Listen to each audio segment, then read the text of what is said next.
নতুন স্বপ্ন, নতুন ভোর ১৪৩৩ বঙ্গাব্দের প্রথম প্রহর।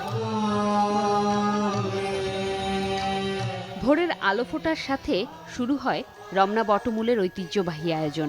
সুরের মূর্ছনায় বাংলা নতুন বছরকে স্বাগত জানালো ছায়ানট, যার শুরুটা অজয় ভট্টাচার্যের জাগো আলোক লগনের মধ্য দিয়ে।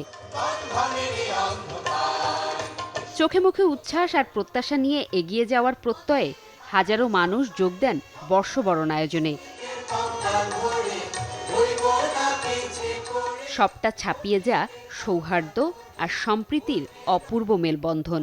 ছোটবেলা থেকে এই স্মৃতিটা, এই সকালটা খুবই আমাদের জন্য কাম্য এবং এটা আমাকে প্রতিদিন সকালবেলা এই পয়লা বৈশাখী সকালে যেন নতুন করে মনে করে দেয় যে আমি বাঙালি। সাম্প্রদায়িকতাহীন সমাজ গঠনে আমাদের আসলে সংস্কৃতির কাছেই ফেরত আসতে হবে এবং সংস্কৃতির মাধ্যমেই আমাদের একটা বন্ধন তৈরি করা যেতে পারে। এটা আমাদের একটা আবেগ।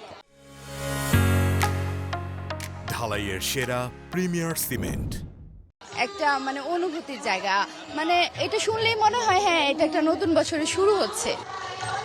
আয়োজনের শুরুর অংশে ছিল প্রকৃতির স্নিগ্ধতা ও সৃষ্টির মাহাত্ম্য নিয়ে ভোরের সুরে বাঁধা গানের পরিবেশনা।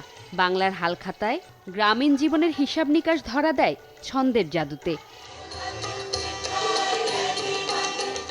শেষ ভাগে ছিল অনাচারকে প্রতিহত করা, অশুভকে জয়ের জাগরণী সুরবাণী, আর আবৃত্তিতে দেশপ্রেম ও মানবতার ডাক।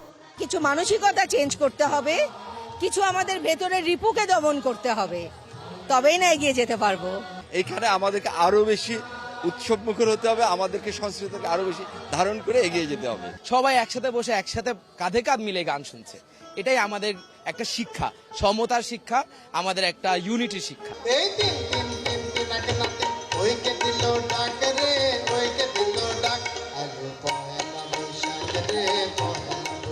সব মত পথ ভুলে ঐক্যের ডাকে সুর মেলায় সাধারণ মানুষ। বিশ্বকবি রবীন্দ্রনাথ ঠাকুর আর জাতীয় কবি কাজী নজরুলের একক ও দলীয় গানে সূর্যটা যখন রং ছড়াচ্ছিল, সলিল চৌধুরী ও লালনের গানে সেই বর্ণছটা তখন হয় আরও বর্ণিল।